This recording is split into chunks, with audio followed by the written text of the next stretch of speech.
स्वर्गीय आसमानी बाप, आज के वचन पर तू आशीष बरकत दे और अपनी महिमा के लिए तैयार कर, ताकि तेरा फजल, तेरा अनुग्रह, महिमा जलाल सब तुझे मिले, यीशु के नाम से, आमीन। मेरे प्यारे भाई बहनों, अभी आपके सामने इब्रानियों के खत 12 बाब उसकी 13 आयत पढ़ेंगे। और अपने पाँव के लिए सीधे मार्ग बनाओ, कि लंगड़ा भटक ना जाए, पर भला चंगा हो जाए। मेरे प्यारे भाई बहनों, इस वचन से क्या सीखते हैं? वचन एक हमें चेतावनी देता है। मेरे प्यारे भाई बहनों, वचन चेतावनी दे रहा है। अगर मैं प्रचार कर रहा हूं, मुझे भी चेतावनी दे रहा है, जिसे हम भटकाने वाले ना बने, बल्कि हमें सीधे मार्ग को बताना है, सीधे रास्ते को ऊपर लेके चलना है। आज हमें कलीसिया को अपाहिज नहीं बनाना है, अपने पांव पर खड़ा करना है और सीधा मार्ग बताना है, सीधे रास्ते बताना है। और जब सीधे रास्ते बताओगे तो आपकी कलीसिया गिरने वाली नहीं होगी, बल्कि आपकी कलीसिया संभली हुई कलीसिया होगी, भटकने वाला ना हो।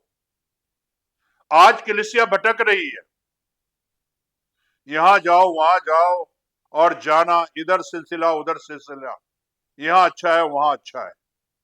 नहीं मेरे प्यारे भाई बहनों, अच्छा तो यीशु है।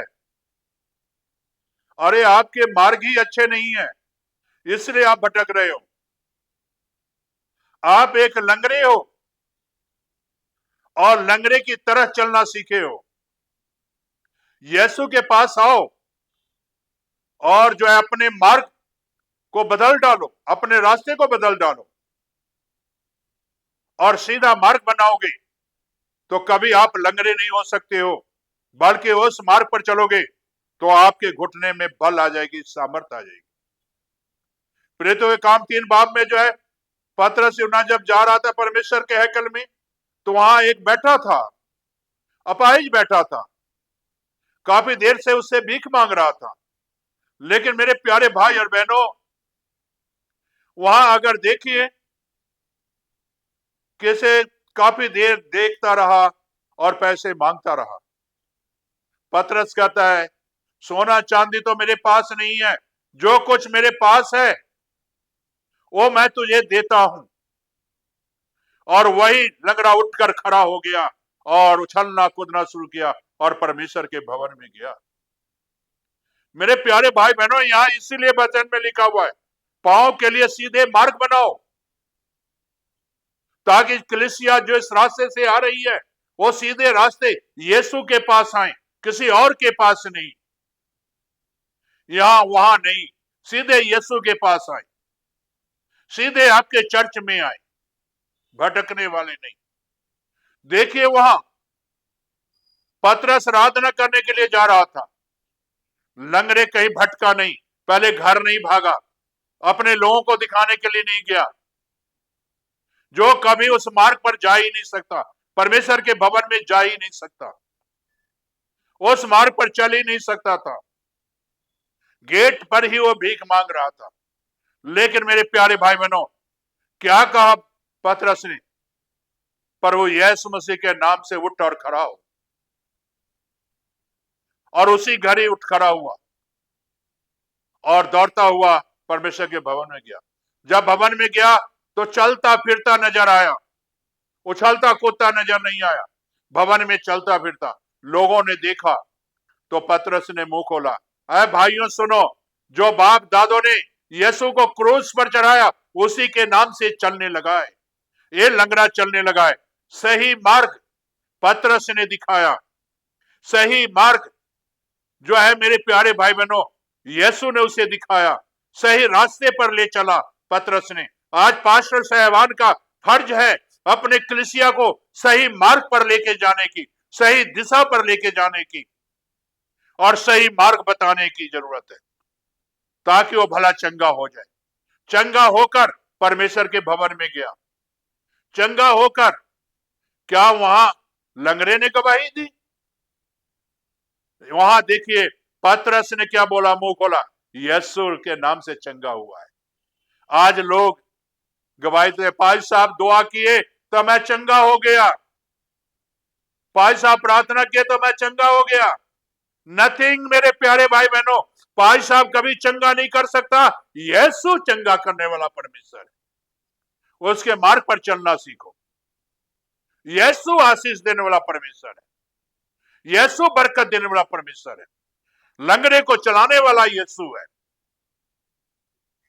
मेरे प्यारे भाई बहनों, पास्टर साहबान तो एक जरिया है। यीशु का नाम ऊंचा करो। अपना नाम ऊंचा करने से कोई फायदा नहीं। यीशु का नाम ऊंचा करोगे तो आपके सर पर ताज रखा जाएगा। और इसीलिए लिखा है मेरे प्यारे भाई बहनों, भला चंगा हो जाएगा। अपना मार्ग, दूसरे का मार्ग सही दिखाना। अपना भी मार्ग सही बनाना है और दूसरे को मार्ग भी सही दिखाना है। पौलुस और सिलास को देखो, बंद गृह में था, जब जो है जेल का दरवाजा खुल गया, दरोगा ने अपने आप को मारना चाहा, लेकिन मेरे प्यारे भाई और बहनों, और पौलुस बोलता है भाइयों अपने आप को हानि ना पहुंचा, मैं यही हूं। मेरे प्यारे भाई बहनों, वहां दरोगा को जो दरोगा ने निकाला और जो है पौलुस को कहता है, आए साहिबो मैं उद्धार पाने के लिए क्या करूं। मेरे प्यारे भाई बहनों, सही मार्ग और सही दिशा पौलुस ने बताया, और कहता है पौलुस सिलास ने बताया, और कहता है कि प्रभु यीशु मसीह पर विश्वास कर तो तू और तेरा घराना उद्धार पाएगा। मेरे प्यारे भाई और बहनों, हमें पास्टर साहबान से ज्यादा विश्वास यीशु पर करना है। पौलुस पर उसने विश्वास नहीं किया दरोगा। मेरे प्यारे भाई बहनों, पौलुस और सिलास पर विश्वास नहीं किया, उसके वचन पर विश्वास किया, और जो है विश्वास किया तो आधी रात को अपने घर ले गया, मरहम पट्टी किया, और पूरे घराने वहां भी पूछा साहिबो उद्धार पाने के लिए क्या करूं, तो वहां भी यही कहता है प्रभु यीशु मसीह पर विश्वास कर तो तू और तेरा घराना उद्धार पाएगा। मेरे प्यारे भाई और बहनों, आधी रात को उसने बपतिस्मा लिया, उद्धार पाया आधी रात को। मेरे प्यारे भाई और बहनों, अपना मार्ग सीधा करना है, अपने रास्ते को सीधा करना है, और लोगों को कुशल का मार्ग बताना है। से यीशु हमारा कुशल का मार्ग दिखाता है, यीशु कुशल का रास्ता दिखाता है। वो नहीं कहा कि चलो मैं दुआ करता हूं तो ठीक हो जाएगा। कभी पौलुस इस बात को जिक्र नहीं किया। वचन में लिखा हुआ है, हमें और आपको सिखा रहा है कि आप अपने महत्व ना दें, बल्कि जो है यीशु को आगे रखो। वहां दरोगा के आगे भी यीशु को रखा, लंगड़े के आगे भी यीशु को रखा। आज हमें भी और आपको भी, बीमार को यीशु के आगे रखो, और देखो आपके चर्चों में मुजदा होगा, और यीशु आपके चर्चों में मुजदा करेगा। मेरे प्यारे भाई और बहनों, अब यीशु को आगे रखोगे, लेकिन आपका रास्ता सही होना चाहिए, आपका मार्ग कुशल का होना चाहिए, तभी आप दूसरे को कुशल का मार्ग बता सकते हो। अगर आप ही भटके होगे तो मेरे प्यारे भाई और बहनों, आप दूसरे को कभी सही रास्ता नहीं दिखा सकते हो। तो इसलिए मेरे प्यारे भाई बहनों, मैं इतना ही बताना चाहता हूं, आज अपना मार्ग सही करो, कलीसिया अपने आप सही हो जाएगी। मार्ग सही होगा, कलीसिया का रास्ता सही होगा, आप सही होंगे तो परमेश्वर आपको आशीष बरकत देगा। आइए दुआ करें। स्वर्गीय आसमानी बाप, आज के वचन पर तू आशीष बरकत दे, तेरा फजल तेरा अनुग्रह हो, और अपनी महिमा के लिए तैयार कर। आज खुदाबंद इन बच्चों को आशीषित कर, सुनने वाले भाई बहन भटके नहीं, बल्कि तेरे मार्ग पर चले, तेरे रास्ते पर चले, तेरे बताए हुए मार्ग पर चले, ताकि तेरे नाम की महिमा मिले। यीशु के नाम से आमीन।